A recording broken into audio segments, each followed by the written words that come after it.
ہماری آنکھوں کے سامنے ہم پڑھتے ہیں حسین کا شجرہ، تو بتا یزید کا شجرہ۔ حسین 3 شبان کو مدینے میں بطول کے گھر قرآن بن کے نازل ہوا، یزید شام اور حمص کے درمیانی علاقہ تدمر میں حاکم شام کے گھر عذاب بن کے نازل ہوا۔ یزید کو پیدا ہوتے ہی گھٹی شراب کی دی گئی، حسین نے پیدا ہوتے ہی رسول کی زبان چوسی۔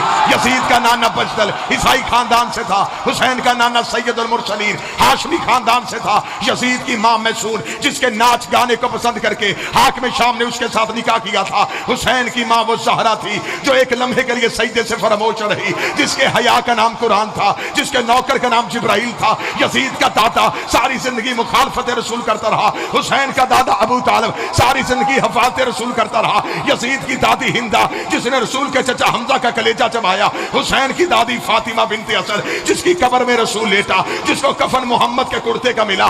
یزید کا ایک ہی بھائی تھا جو پاگل ہو کے مر گیا، حسین کا بھائی حسن مسند امامت کا تاجدار بن گیا۔ یزید کا شجرہ خبیثہ تھا، حسین کا شجرہ طیبہ تھا۔ یزید فاسق تھا، میرا حسین روزے دار تھا۔ یزید فاجر تھا، حسین نمازی تھا۔ اس لیے 26 رجب کو ولید کے دربار میں کھڑے ہو کے حسین نے یہ جملہ کہا تھا، اور ولید لکھ یزید سے میں تیری بیعت کروں تو کروں کیسے؟ میرے بابے جیسا تیرا بابا نہیں، میرے دادے جیسا تیرا دادا نہیں، میری ماں جیسی تیری ماں نہیں، تجھ جیسا میں نہیں، مجھ جیسا تو نہیں۔